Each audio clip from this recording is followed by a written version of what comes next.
All right, how's everybody doing? This is the Comic Samurai. I want to welcome you to my next video. And tonight we're going to be doing another Friday comic challenge put out by Comic Collector Geek.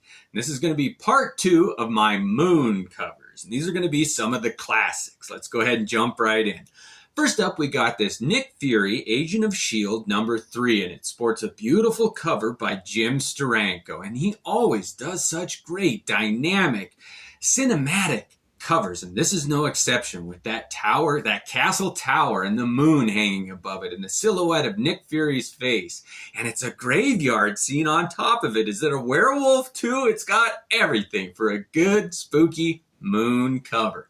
Let's go ahead and move it on. Next up, we got X-Men #39, and this was just kind of a wacky, zany Silver Age cover. And it features the X-Men's new costumes, and I don't know how long they stuck around. They were a little bit gaudy in my opinion, but they wrapped up the cover with a circular moon in the background, and I just love that device. It really does tie an image together. Next up, we got Incredible Hulk #125, and I always love comics that feature the Absorbing Man. And this has got the Absorbing Man fighting the Hulk on a rocket in outer space with the moon in the background. It is just one of the funnest comic book covers I've ever seen. This sums up to me what I like in a cover. It's got two villains going head to head with an atmosphere in it. Oh, I just love that atmosphere in outer space. That's a little ironic. Next up, we got Detective Comics #400. Done by the great Neil Adams. And you can't say anything new about this cover. It's a classic with Man-Bat, his first appearance, and they're towering over Gotham with the moon in the background. This really does sum up what a beautiful Neil Adams cover is capable of. And it's apropos to be Detective Comics #400. Next up, we got Detective Comics #402, and Neil Adams returns with the Man-Bat here, and he puts Batman in kind of a swampy, spooky, foggy environment carrying a lantern. There's something about lantern light when it's done right on a comic book cover. That really does. I mean, it's November. It's Halloween. There's a big Man-Bat flying across the moon. I mean, this is a Batman Gothic comic book cover, in my opinion. Next up, we got Batman #366, and this cover was done by Walt Simonson. And it's become one of the iconic Joker Batman covers. I always like it when they involve text on a cover, and Batman is written on that building, reminiscent of Will Eisner's work. But Simonson captures an image here of those two on top of a building with the moon in the background. Oh, I mean, it's right up there with the introduction of Beta Ray Bill for Simonson art, in my opinion. Next up, we got Detective Comics #568, and we're transitioning back to another style, and this one was done by Klaus Janson, who I did not like as a kid. It was too gritty, too horrific, too scary, and this is an example of that I've grown to love as an adult, with Batman hanging from his cape and birds of prey around, and it's just gritty, and that moon hanging in the back. It's almost a slasher type cover. I really like that one.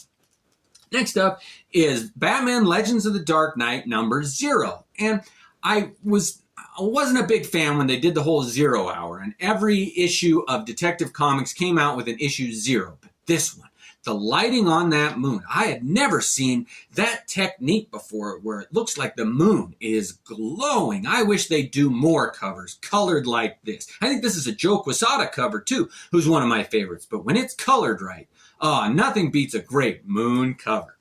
Next up, we got Batman Movie Special #1. I've talked about that movie before that came out in '89 with Jack Nicholson, Michael Keaton, and this captures the flavor of that movie for me. It was gothic. It was '80s Tim Burton shtick. It was amazing, but the moon in the background of this one, that just sets it off. What a perfect comic book movie adaptation cover. Next up, we got Captain Marvel #32, and there's a couple of moons on this cover, but These are some of the most underrated comics I've seen. Just that Jim Starlin kind of introducing the cosmic story that Thanos was going to be involved in. And this one was Captain Marvel, and the silhouette, the white behind him. I really think this is an underrated cover here. I love the colors on it.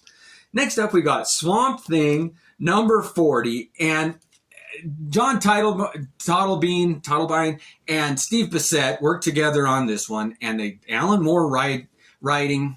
Those three were really a magical time in comic books, and this is no exception with that orange blood moon behind Swamp Thing. And is that a vampire with blood on the cover? What is going on? But it sets a mood and asks questions. You gotta open this comic book and see what happens. Next up is ROM, number 17. And I was not a big fan of this series, but Frank Miller did the cover on this one, and the X-Men made an appearance in this one and the next one. But this is my favorite of the two, with that moon hanging in the background. And of course, there's a misunderstanding. The X-Men thinks ROM is a bad guy, and he thinks the X-Men are a bad guy. They got to fight over this kid. But what a great Frank Miller iteration of those heroes. I like that one.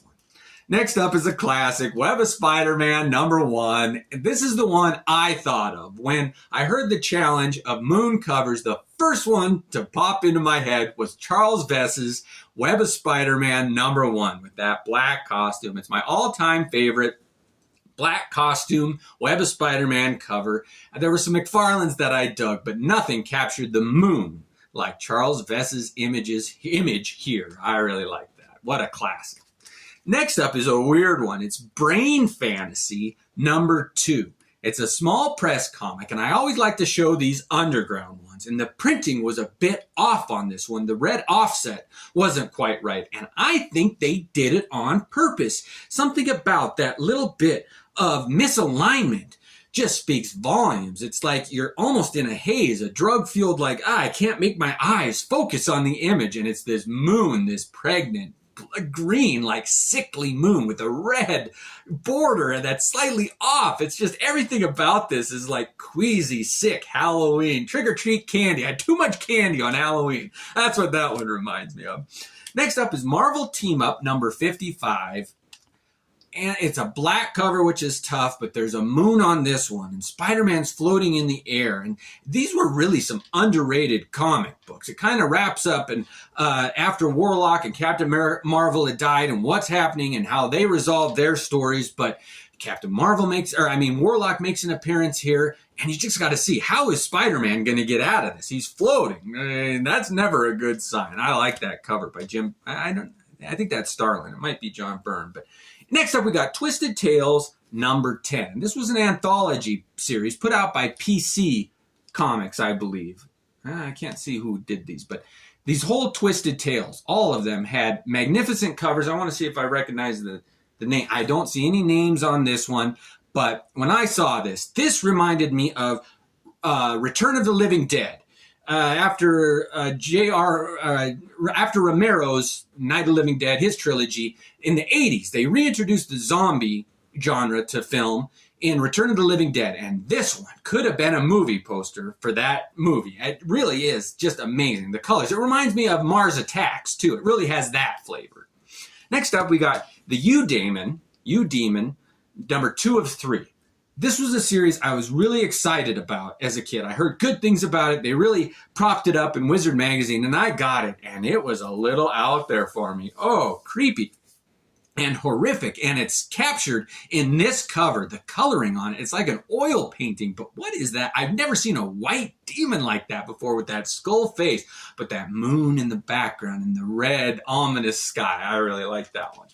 Next up is one of my favorite covers. It's a classic. It's Excalibur, number 1, done by Alan Davis. And I've said it before, there's something about this green that just speaks volumes about London to me. It's like London fog with that white moon hanging there.